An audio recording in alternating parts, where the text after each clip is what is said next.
Praise the Lord. தந்தை மைந்தன் தூய ஆவிக்கே எல்லா துதியும் கனமும் மகிமையும் உண்டாவதாக. இன்றைய நாளுக்கான இறை வாக்கியம் சாலமோனின் நீதிமொழிகள் 25ஆம் அதிகாரம் 11ஆம் வசனம். ஏற்ற சமயத்தில் சொன்ன வார்த்தை வெள்ளைத்தட்டில் வைக்கப்பட்ட பொற்பழங்களுக்கு சமானம். எனக்கு அருமையானவர்களே, இந்த வாக்கியம் நம்ம பார்த்துட்டு சொன்னால் ஒவ்வொரு மனிதர்களுக்கும் இந்த வார்த்தை ரொம்ப ரொம்ப முக்கியம். ஏன்னு சொன்னால், நாம் என்ன பேசுகிறோம், எப்படி பேசுகிறோம் என்பதை, எந்த இடத்துல என்ன பேசணும், யாரோட மனசையும் நம்ம புண்படுத்தக்கூடாது என்பதை நம்ம முதல்ல சிந்திக்கணும். எல்லா இடத்துலையும் டப்புன்னு பேசக்கூடாது, வார்த்தைகளை விடக்கூடாது. ஏன்னா அழகாக வள்ளுவர் ஒன்று சொல்லுவார், தீயினால் சுட்ட புண் உள்ளாரும் மாறாதே நாவினால் சுற்றோடு. இந்த நாவினால் சுற்றோடு, தீயினால் சுட்ட புண்ணு கூட ஆறிடுமா.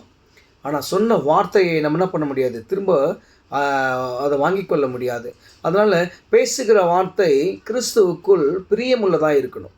அழகாக எனக்கு சொல்லித்தாங்க ஆண்டவரேன்னு சொல்லி பெர்க்மன்ஸ் ஒரு பாட்டு பாடுவார். நான் என்ன பேசணும், எப்படி நடக்கணும், ஆவியானவர் கொண்டு என்னை சொல்லித்தாங்கன்னு சொல்லுவேன். அப்படி நாம் கிறிஸ்துவுக்குள்ளாக நம்மோடு இருக்கிற சகோதர சகோதரிகளுக்கு, நம்முடைய சமுதாயத்தில் இருக்கிறவர்களுக்கு நாம் எப்படி நடந்து கொள்கிறோம், எப்படி இருக்கிறோம், எப்படி நம்முடைய வார்த்தைகள் இருக்கிறது என்பதை நாம் சற்று சிந்திக்க அழைக்கப்பட்டிருக்கிறோம். வேதாகமத்தில் ஒரு வசனம் உண்டு, கெட்ட வார்த்தை ஒன்று உங்கள் வாயிலிருந்து புறப்பட வேண்டாம், பக்தி விருத்திக்கு ஏதுவான நல்ல வார்த்தையை பேசுங்கள் சொல்லி. எனக்கு அருமையானவர்களே, இன்றைய பொழுதில் நாம் எத்தனை பேர் பக்தி விருத்திக்கு ஏதுவான வார்த்தைகளை, இந்த ஏற்ற சமயத்தில் அந்த பேசின அந்த பக்தி விருத்தியான வார்த்தை பொற்தட்டில் வைக்கப்பட்ட அந்த வார்த்தை பழங்களாக நாம் எத்தனை பேர் நாம் பேசிக்கொண்டிருக்கிறோம் என்பதை சற்று சிந்திக்க வேண்டும். நாம் பெரியவர்கிட்ட எப்படி பேசுகிறோம், சிறியவர்கிட்ட எப்படி பேசுகிறோம், வீட்டில் எப்படி நடந்துக்கிறோம், வெளியில் எப்படி நடந்துக்கிறோம், இது எல்லாமே நாம் சிந்திக்க அழைக்கப்படுகிறோம். ஏன்னு சொன்னால், ஆண்டவர் நம்ம என் தாயானவர்கள் என்னை பாவத்திலே கர்ப்பம் தரித்தால் தான் வாக்கியம் இருக்கிறது. அதனால் நம்ம எல்லாரும் பரிசுத்தவான்கள்னு சொல்ல முடியாது. யாராக இருந்தாலும் சரி, நீங்களாக இருந்தாலும் சரி, நானாக இருந்தாலும் சரி, எல்லோரும் பரிசுத்தவான்.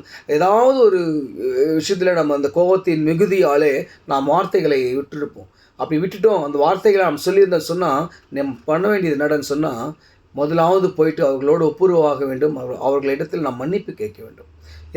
இதை நாம் செய்தோம் என்று சொன்னால், அந்த வார்த்தைகளை அவர்கள் மன்னித்து, இல்லை நான் உங்களை உண்மையாகவே மன்னிக்கிறேன், நீங்கள் எங்கள் சகோதரியாகவே இருங்க, சகோதரியாகவே இருங்கன்னு அவங்க சொன்னாங்கன்னு சொன்னால், அந்த பொற்தட்டில் வைக்கப்பட்ட பழங்களாக நாம் இருப்போம்.